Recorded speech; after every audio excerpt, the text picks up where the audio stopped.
오늘 주신 하나님 말씀은 시편 86편을 찾도록 하겠습니다.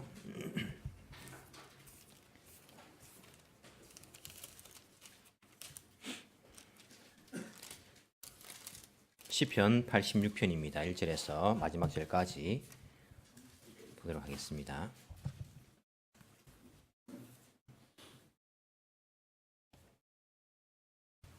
시편 86편 1절에서 마지막 절까지 17절까지입니다. 제가 봉독해 드리겠습니다. 주님, 나에게 귀를 기울이시고 응답하여 주십시오.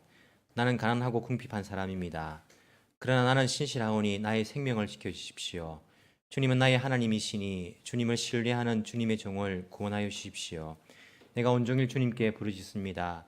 주님, 나에게 은혜를 베풀어 주십시오. 주님, 내가 진심으로 주님을 우러러봅니다. 주님의 종의 마음을 기쁨으로 가득 채워 주십시오. 주님은 선하시며 기꺼이 용서하시는 분, 누구든지 주님께 부르짖는 사람에게는 사랑을 한없이 베푸시는 분이십니다. 주님, 나의 기도에 귀를 기울이시고 나의 애원하는 소리를 들어주십시오.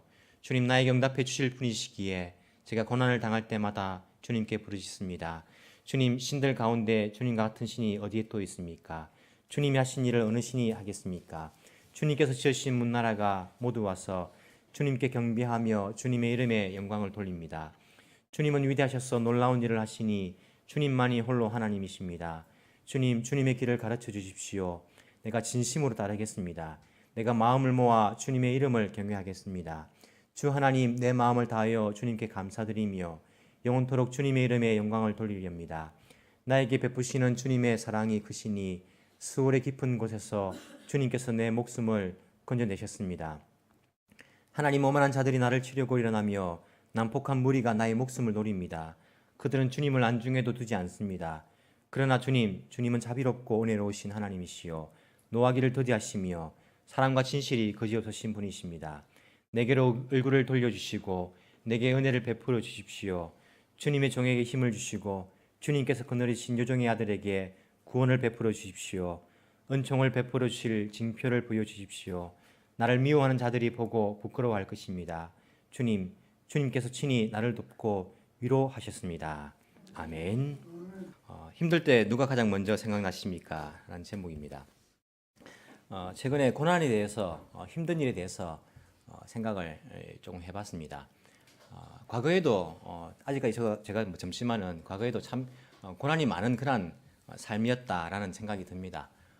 지금도 물론 우리가 고난을 겪고 있습니다. 저뿐 아니라 여러분들도 고난의 그런 삶들을 겪어왔을 것이고 그리고 겪고 있을 것이고 또 앞으로도 여러분 인생 가운데에 고난이 있을 것입니다.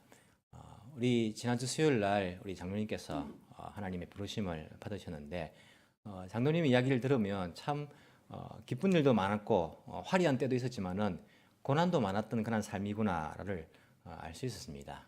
다른 사람들 보기에는 이제 강하고 그리고 뭐 돈이 많았던 데도 있었고 그럴지 모르지만은 한국 땅을 떠나서 북한에서부터 떠나서 한국 땅을 떠나서 일본에 와서 그렇게 살아갈 때에 여러 가지 고난이 있었겠구나라는 생각들이 참 많이 들었습니다. 고난을 생각하면서 이 고난이 있을 때에 우리는 누가 가장 먼저 생각나는가 이 생각이 들더라고요. 내가 어디에 가면 이 고난을 조금 위로받을 수 있고 좀 힘든 것을 좀 풀어놓을 수 있을까 이런 생각이 참으로 많이 들었습니다. 하지만 고난 가운데에 우리의 위로는 이 땅에 없는 것 같습니다. 오직 말씀 속에 하나님의 위로가 참 진정한 위로가 아닌가라는 생각들이 많이 들었습니다. 그래서 성경 가운데에 위로를 좀 받고자 성경을 펼쳐서는 내가 어디에 성경을 말씀을 읽으면 하나님 위로를 받을 수 있을까 하다가 시편 86편을 발견하게 되었습니다. 그리고는 이 다윗의 기도를 통하여서 나 역시 똑같은 그런 위로와 힘을 얻을 수 있다라는 그런 경험을 하고 여러분들에게도 이러한 고난 가운데에 말씀을 통하여서 큰 위로가 있었으면 좋겠다라는 생각에서 오늘 이 시편 86편의 말씀을 택하게 되었습니다. 여러분 아시다시피 다윗이라는 사람은요 어찌 보면 화려한 인생을 살았을지 모르겠습니다. 하지만 그도 이 다윗의 그런 시편들을 다 읽어보시면 얼마나 많은 고난 가운데 있었는가 다윗의 고난도 여전히 알 수가 있습니다. 시편을 그냥 읽어보시면요 읽고 17절까지 딱 읽고 나면요, 아무것도 남지 않습니다. 그냥 읽으시면. 묵상을 해야지 이 시편의 내용들을 우리가 조금 간직하고 또한 은혜를 받을 수 있습니다. 조금 내용에 따라서 제가 정리를 해봤습니다. 정리를 해봤는데 한번 여러분들 따라와 보시기 바랍니다.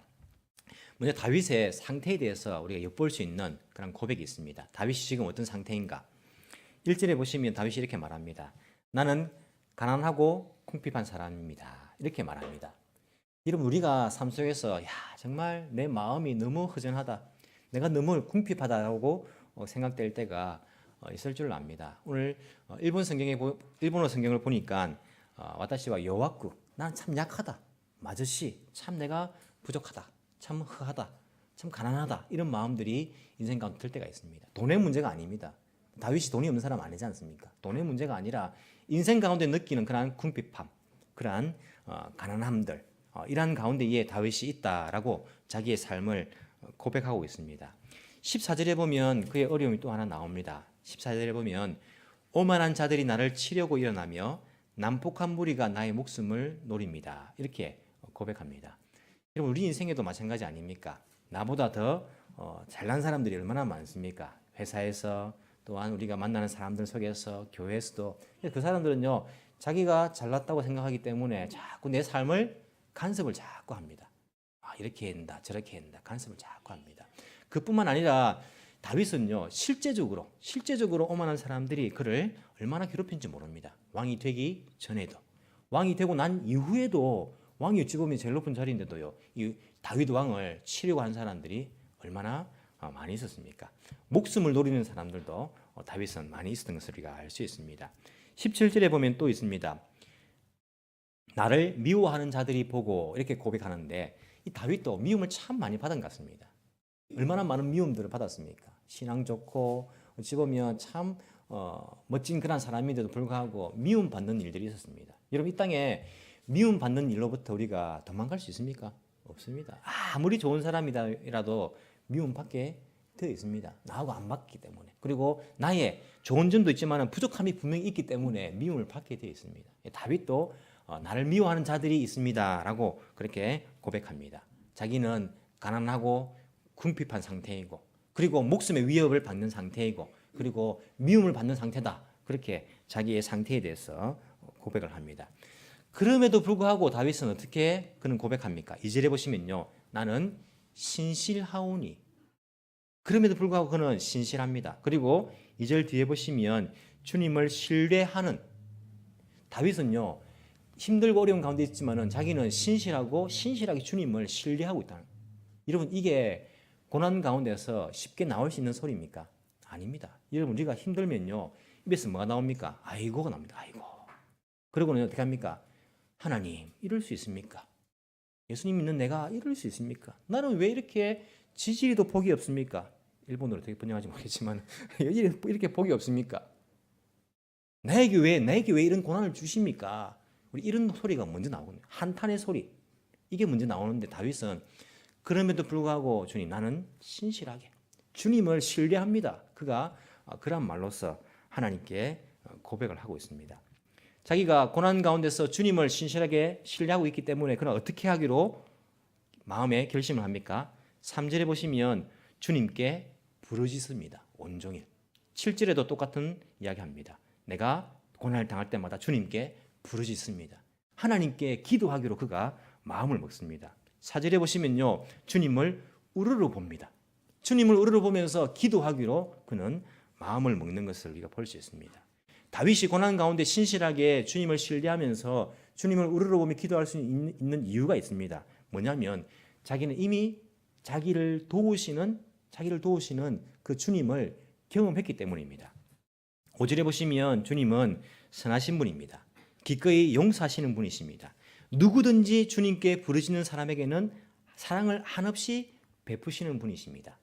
여러분, 제가 우리가 함께 기도합시다, 우리가 하나님께 하루 3번씩 기도합시다 말하는 이유가 뭐냐면, 우리가 부르짖으면요, 누구든지 주님께 부르짖으면 사랑을 한없이 베풀어 주시는 분이신 것을 알기 때문에 자꾸 우리가 기도하자고 이야기하는 것입니다. 하나님은 그런 분이십니다. 7절 보시면요, 주님은 나에게 응답해 주실 분이다. 하나님은 응답해 주실 분이라는 그런 경험이 다윗은 이미 있습니다. 그렇기 때문에 주님을 바라보는 것입니다. 10절에 보시면 주님은 위대하셔서 놀라운 일을 하시는 분, 주님만이 홀로 하나님이십니다. 다른 신에게 빌어봐야 응답이 없습니다. 오직 하나님만 우리에게 응답해 주시는 분인 것을 알기 때문에 그가 하나님께 우러러 보면서 기도한다는 겁니다. 13절에 보시면요, 사랑이 크신 분, 그리고 죽음에서 내 목숨을 건져주시는 분, 스올에서 그것을 그가 경험했고 알기 때문에 고난 가운데서 신실하게 주님을 바라보면서 기도할 수 있는 것입니다. 15절에 보시면요, 자비로우시며 은혜로우신 하나님, 노하기를 더디하시며 사랑과 진실이 거지없으신 분. 이 단어 하나하나가요, 다윗의 고난과 삶이 들어있는 겁니다. 우리는 너무 쉽게 그냥 읽지만은 하나님은 자비로운 분이구나. 그게 아니라 그의 삶 속에서 기도 가운데 응답하시고 그를 살려주시는 그 하나님의 자비를 경험했기 때문에 뼈속 깊은 곳에서 나오는 다윗의 고백입니다. 하나님의 경험입니다. 17절에 보시면요, 나를 돕고 위로하시는 분, 그렇게 그가 고백하고 있습니다. 하나님이 그런 분인 것을 알기 때문에 그는 고난 가운데서 불평하지 않고 하나님께 신실하게 신뢰하면서 그렇게 기도할 수 있다라고 말합니다. 그가 기도하는 내용이 무엇입니까? 무엇을 간구하고 있습니까? 다윗의 간구의 내용은요, 우리가 좀 인용할 수 있습니다. 내가 기도할 때도 다윗이 그날 했던 그 기도들을 가지고 내가 기도할 수 있습니다. 내 마음을 담아서. 1절에 보시면 주님께 말합니다. 주님, 내게 귀를 기울여 주십시오. 주님, 내 말 좀 들어주십시오. 귀를 기울여 주십시오. 그리고 응답해 주십시오라고 간구합니다. 제가 간구하는 그 기도에 하나님 응답해 주십시오. 2절에 보시면 주님, 구원해 주십시오. 나를 구원해 주십시오. 주님의 종을 구원해 달라고 그가 간구하고 있습니다. 3절에 보시면 주님, 은혜를 베풀어 주십시오. 주님의 은혜가 필요합니다. 은혜를 베풀어 주십시오. 4절에 보시면 기쁨으로 가득 채워 주십시오. 여러분, 고난 가운데서 기뻐할 수 있습니까? 웃을 수 있습니까? 뭐 그렇게 하면 좋지만은 잘 되지 않지 않습니까? 주님, 기쁨을 내게 회복시켜 주십시오. 기쁨을 채워 주십시오. 6절에 보시면 다시 귀를 기울여 주시고 애원하는 소리를 들어 주십시오. 주님, 제발 내 말 좀 들어 주십시오. 11절에 주님의 길을 가르쳐 주십시오. 주님, 고난 가운데 어떻게 될지, 어디로 가야 될지 모르겠습니다. 주님의 올바른 길을 나에게 가르쳐 주십시오. 그래서 내가 고난 가운데에 그 고난을 탈피하고자 당장 좋은 길을 택하는 것이 아니라 주님께서 기뻐하시는 길을 선택할 수 있도록 주님의 길을 가르쳐 주십시오. 16절, 주님, 내게로 얼굴을 돌려주십시오. 주님, 혹시 내가 잘못해가지고 내 얼굴을 탁 돌리셨다면 주님, 다시 내게 얼굴을 향해 주십시오. 그리고 은혜를 베풀어 주십시오. 구원을 베풀어 주십시오. 17절, 은총을 베풀어 주실 징표를 보여주십시오. 왜냐하면 그 징표를 보고 나의 대적들이 부끄러워할 것입니다. 야, 하나님 살아계시구나 알 것입니다. 주님께 영광 돌리기 위해서 고난 가운데에 주님께서 베풀어 주실 은혜의 증거를 나에게 보여주십시오. 하나님의 영광을 위해서. 그것을 그가 간구하고 있는 것을 우리가 볼 수 있습니다. 여러분, 다윗이 어떤 고난들이 있었습니까?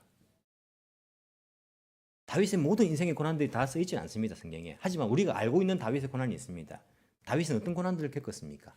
여러분 아는 것 가운데에 다윗은 어릴 때는요, 양치기였습니다. 목자였죠, 목자였는데 거기 보면 다윗의 고백이 있습니다. 내가 양을 칠 때에 양들이 사자나 곰들의 공격을 당할 때에 그들의 입에서 내가 양을 건져내었다. 자기는 어릴 때부터 사자하고 곰하고 싸우는 일들이 있었습니다. 이게 한 줄로 되어 있지만 여러분 생각을 해보십시오. 사자하고 곰을 만났다. 어떻게 하겠습니까?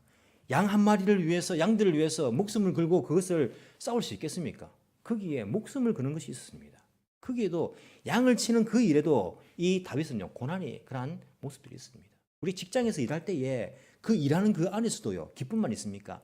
우리에게 어찌 보면 목숨의 위협을 받는 일들이 날마다 일어나고 있는지도 모릅니다. 그런 어려움들이 있었습니다. 뿐만 아니라 어린 나이에 전쟁터에 형님들 면회 갔다가 골리앗과 싸워야 하는 그런 일들도 있었습니다. 야, 다윗은 믿음이 좋은 사람이니까 겁도 없었겠지. 이런 믿음이 좋은 사람이라고 그 골리앗이 안 보입니까? 나갈 때에 믿음 가지고 나갑니다. 하지만 그것은 목숨을 걸어야지 나갈 수 있는 것입니다. 내가 죽어도 좋다. 주님을 위해서 목숨 걸어야 나갈 수 있는 것입니다. 그런 어려움을 어릴 때부터 겪었습니다. 그 골리앗을 쳐부수고 나니까 나중에는요, 이제는 사울이 자기의 적이 되었습니다. 사울이 자기에게 사울을 위해서 악기를 연주하고 있는데 창을 들어가지고 던집니다. 창이 어디 박힙니까? 얼굴 옆에 박힙니다. 여러분 벽에 서 있는데 창날이 여러분 옆에 박힌다 생각해 보십시오. 간담이 서늘합니다. 이야, 죽을 뻔했네. 그리고 그것으로 끝나는 것이 아니라 그 이후로 계속적으로 사울은요, 다윗을 죽이기 위해서 다윗에게 친절을 베푼 사람까지 다 죽여버리고 얼마나 그렇게 쫓아다닙니까? 어찌 보면 우리와 비교할 수 없는 어려움을 겪었습니다. 블레셋에 가가지고 도망갔다가 사람들이 다윗이 우리에게 그 짓으로 항복한 거 아니냐 하니까 혹시 자기가 죽을까봐 수염에 침을 흘리면서 미친 척하는 그런 연기까지 해야 되는 이 다윗의 그 고난들. 다윗이 얼마나 참 고난이 많았던 인생입니까? 왕이 된 이후에 고난이 없어졌습니까? 왕이 된 이후에는요, 자기가 낳은 아들이 자기를 반역해가지고 정말 벗은 발로 도망가야 되는 그런 상황에 처한 것이 다윗의 인생 아니었습니까? 제가 이런 생각을 해보니까 참 다윗이 고생이 참 많았구나. 다윗도 인생 가운데 어려운 일이 너무 많았구나. 나도 겪어보지 못했고 상상도 못하는 일들이 많았구나 라는 생각이 들면서 이런 생각이 들었습니다. 왜 이런 일이 다윗 인생 가운데 많았지? 왜 많았지? 다윗은 하나님으로부터 인정받는 신앙인이었습니다. 안 그렇습니까? 다윗 같은 왕이 없습니다. 다윗은 하나님으로부터 인정받는 사람인데 왜 하나님은 다윗에게 이 고난들을 허락하셨지?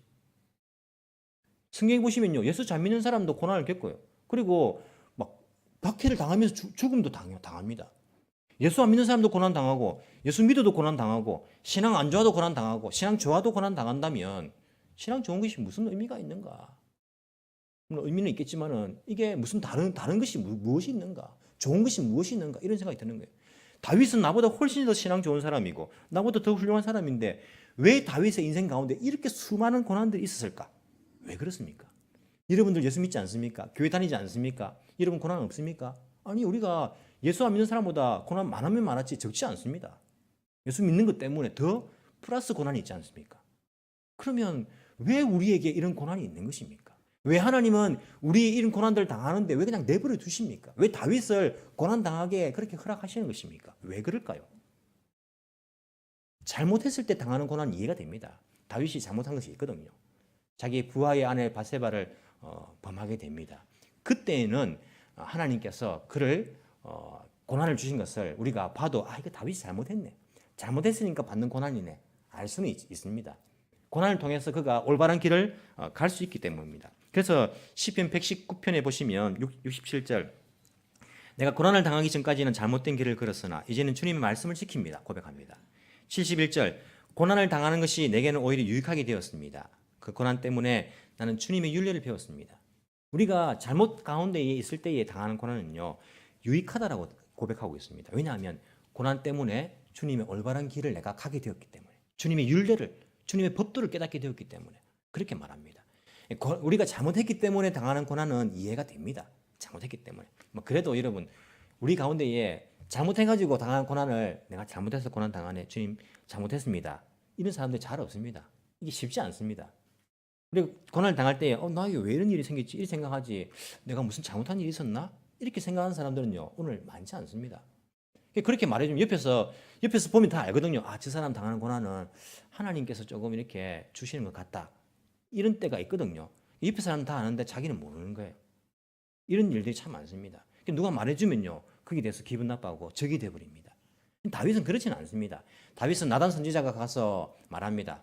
임금님, 그거 잘못된 겁니다 라고 말할 때 왕이 어디에서 하면서 입막음을 위해서 죽이지 않습니다. 받아들이고 회개합니다. 잘못했습니다. 고백합니다. 그것은 이해합니다. 하지만 잘못을 안 했는데 당하는 고난이 더 많지 않습니까? 다윗의 인생 가운데에. 왜 하나님은 그 고난들을 허락하신 것일까요? 왜 여러분 가운데에 날마다 일어나는 그 고난들을 주님 믿는 사람인데 왜 우리의 그 고난들을 자꾸 허락하고 있는 것일까요? 왜 그렇다고 생각하십니까? 입장 바꿔 생각해 보시기 바랍니다. 입장 바꿔 생각해. 여러분이 만약에 하나님이라면, 여러분 하나님입니다. 하나님이라면, 여러분이 하나님이라면 왜 다윗에게 고난을 주겠습니까? 여러분이 하나님이라면 다윗을 보면서 믿음 좋고 앞으로 이제 왕이 될 것이고 또 왕이 되었고 왕인데 왜 다윗에게 고난을 여러분이 하나님이 주시겠습니까? 이 하나님의 역할도 참 심심하구나. 오늘 다윗 가지고 한번 놀아볼까? 다윗 인생 가운데 여러 가지를 줘가지고 어떻게 하는지 한번 내가 지켜볼까? 하나님이 재미로 그렇게 했겠습니까? 여러분이 하나님이라면 그렇게 하실지도 모르겠지만은 정말 하나님께서는 그런 분은 아니지 않습니까? 만약에 여러분이 하나님이라면 어떤 마음으로 다윗에게 고난을 주겠습니까? 조금 더 훌륭한 왕이 되기 위해서, 조금 더 믿음에 강한 왕이 되기 위해서, 조금 더 하나님을 더 잘 섬기는 왕이 되기 위해서, 조금 더 백성들을 믿음의 길로 인도하는 그 왕이 되게 하기 위해서, 더 위대한 왕이 되게 하기 위해서 고난을 주지 않겠습니까?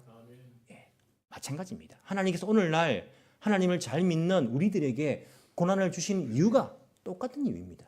우리들의 믿음을 더 강하게 만들기 위해서, 더 주님을 의지하는 사람으로 만들기 위해서, 우리 인생 가운데에 우리의 신앙이 무슨 일이 있어도 넘어지지 않고 굳건히 서기 위해서 하나님께서는 그 고난을 오늘날도 우리에게 주고 계시다는 것, 우리가 기억해야 합니다. 이것을 잊어버리면요, 고난 가운데 불평합니다. 불만합니다. 고난 가운데에 쓰러집니다. 낙심합니다. 하지만 하나님의 그 이유와 그 마음을 안다면 우리는요, 하나님을 바라보게 됩니다. 주님, 내가 신실하게 주님을 신뢰하며 주님께 기도합니다. 주님, 이런 분 아니십니까? 나를 도와주십시오. 주님, 나를 구원해 주십시오. 그래서 교만하지 않고 무슨 일이 있어도 주님을 의지할 수 있는 그 믿음의 사람, 그 다윗이, 그 모습이 이루어진 것을 우리가 알게 된다는 것입니다. 이런 고난을 겪게 되면요, 용기가 나옵니다. 고난을 겪은 사람은요, 용기가 나옵니다. 교만하지 않고 내가 무슨 일이 있어도 어떤 어려움이 있어도 내가 이제는 헤쳐나갈 수 있겠다. 고난을 통하여서 생긴 그 용기, 그것이 앞으로 다가올 또 다른 그 고난을 이길 수 있는 힘을 우리에게 주게 된다는 것입니다. 제가 뉴스 기사 가운데에 정혜진 씨라는 그런 사람이 있는데 이분의 이야기를 잠시 읽은 적이 있습니다. 이분은 교통사고 때문에 왼쪽 팔과 왼쪽 다리만 남았습니다. 오른쪽 팔과 오른쪽 다리는 없습니다. 오른쪽 팔과 왼쪽 다리가 남았으면요, 이게 반대로 남으면 좀 그래도 낫습니다. 목발을 이렇게 반대로 짚기 때문에. 근데 같은 쪽 남으면요, 목발 짚기도 얼마나 힘듭니까? 굉장히 힘이 듭니다. 그 사람은요, 이 한쪽만 남은 거예요. 그런데 자전거 잘 탑니다. 자전거를 한쪽으로 타고 다니는 거예요. 학교도 나는 일반 사람과 똑같이 다니겠다. 대학교도 졸업하고, 직장도 집에서 근무할 수 있는, 전화로 상담하는 그 역할이 있기 때문에 할 수 있는데 자기 직장 다닙니다. 똑같이 나는 할 수 있다고. 이분의 목표가 뭐였냐면, 올해 나는 등산하는 것, 산에 오르는 것이 목표다. 이렇게 목표를 잡은 거예요. 그리고는 이제 산악회에 가서 이제 상담을 합니다. 어려울 겁니다. 힘들 겁니다. 한쪽 팔과 한쪽 다리로 목발을 이쪽으로 짚고 산에 오르는 거예요. 어려울 겁니다. 쉬운 산부터 시작합시다. 쉬운 산 아니라고 자기는 적당하게 좀 높은 산을 원하는 거예요. 그래서 1192m의 산, 그 산을 선택했습니다. 산악회 사람들이 겨울에는 안 됩니다. 겨울에는 위험합니다. 하지만 올해가 가기 전에 하고 싶습니다 해서 겨울에 그 산을 오릅니다. 그리고 끝까지 올라갔습니다. 그것을 보면서 주변에 많은 사람들은요, 이런 이야기를 할 수 있습니다. 참 쓸데없는 일을 한다. 돈도 되지 않은 일. 이 사람들은요, 모든 일을 다 돈하고 연관시킵니다. 돈 안 되면 그 막 의미 없다 생각하거든요. 그 올라가서 뭐 하느냐, 위험하고 그게 무슨 의미가 있느냐, 산에 오른다고, 이런 생각을 하는 사람들이 있습니다. 하지만 그분은요, 그 일을 자기가 이뤘기 때문에 그 일을 통하여서 앞으로 살아갈 용기를 얻게 되는 겁니다. 무슨 일이 있어도 내가 극복할 수 있겠구나. 여러분, 고난은요, 우리에게 용기를 가져다 줍니다.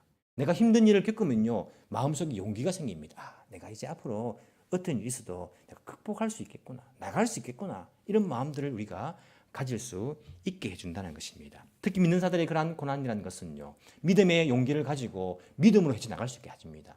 내가 믿음 포기하지 않고 믿음 가지고 살아갈 수 있겠구나, 이런 용기를 우리에게 준단 말입니다. 다윗이 고백합니다. 나는 죽음의 문턱에서 주님께서 나를 구해주셨습니다. 죽음의 문턱까지 간 사람은요, 두렵지 않습니다. 무엇이 두렵겠습니까? 믿음 가지고 주님 의지하면서, 주님 죽어도 좋고 살아도 좋고 주님 것입니다, 의지하면서 살아갈 신앙의 용기를 가질 수가 있다는 것입니다. 고난이 전혀 쓸데없는 것이 아닙니다.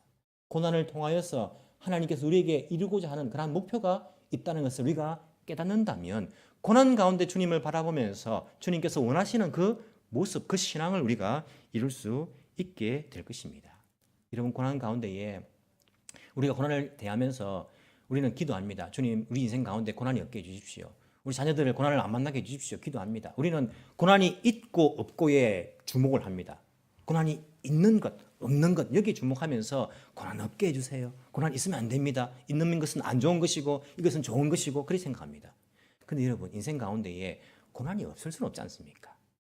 따라서 고난이 있고 없고가 중요한 것이 아닙니다.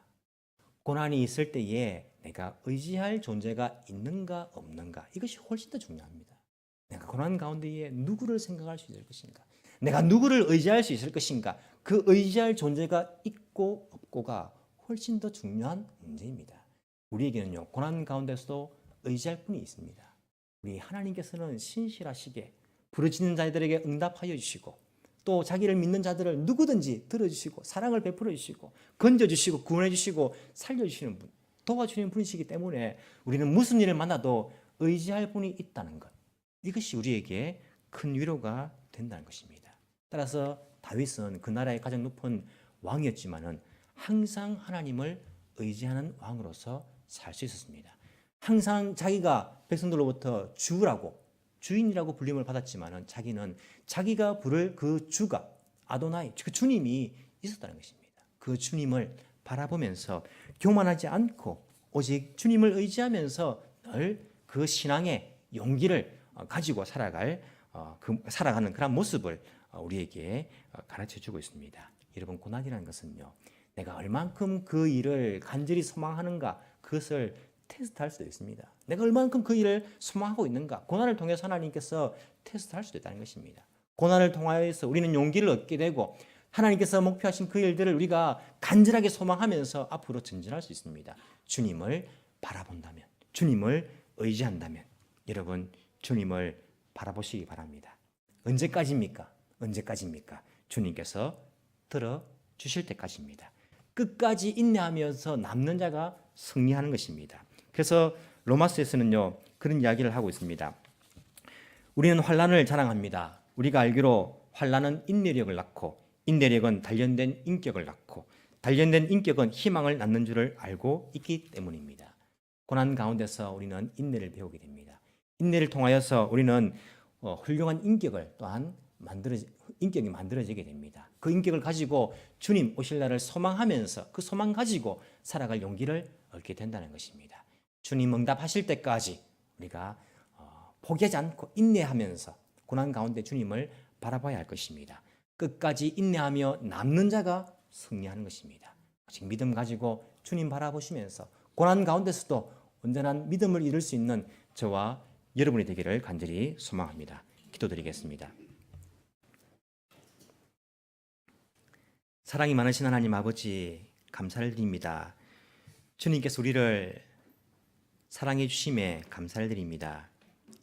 인생 가운데 만나는 고난 가운데서도 우리가 의지할 하나님께서 계시다는 것이 얼마나 감사하며 얼마나 놀라운 일인지 모릅니다. 주님, 우리가 고난을 만날 때에 범죄하지 않도록 주께서 우리를 붙들어 주시고, 고난을 만날 때에 낙심치 않도록 주님 우리를 마음을 붙들어 주시며, 고난을 만날 때에 그 고난 때문에 더 강해질 수 있는 믿음을 주여 허락하여 주옵소서. 우리를 더욱더 훌륭한 신앙인으로 만들기 위해서 그 고난을 주실 수 있음을 기억하면서 고난 가운데서 주님을 의지할 그런 방법을 배워나갈 수 있도록 주께서 인도하여 주옵시기를 간절히 소망합니다. 주님 사랑하시는 성도들 가운데에 지금 고난 가운데 있는 자들이 있습니까? 주님 찾아가 주시고 그들의 신음소리를 주님께서 들어주시고 울부짖을 때에 주님께서 사랑을 베풀어 주시고 자비를 베풀어 주시며 또한 그 고난 가운데서 건져 주옵시기를 간절히 소망합니다. 주님, 그 마음속에 위로함과 또한 용기와 하늘 기쁨이 채워질 수 있도록 주께서 은혜 베풀어 주옵소서. 특별히 슬픔을 만난 가족들이 있습니다. 주님께서 그 마음을 위로하여 주옵시기를 간절히 소망합니다. 무엇이 위로가 되겠습니까? 누구의 위로가 되겠습니까? 오직 하늘 위로가 임할 수 있도록 도와주시고 하나님께서 말씀을 통하여서 모든 족들에게 또한 큰 위로를 허락하여 주옵시기를 간절히 소망합니다. 모든 것 주님께 감사드리며 의지하며 살아계신 예수님 이름으로 기도합나이다. 아멘.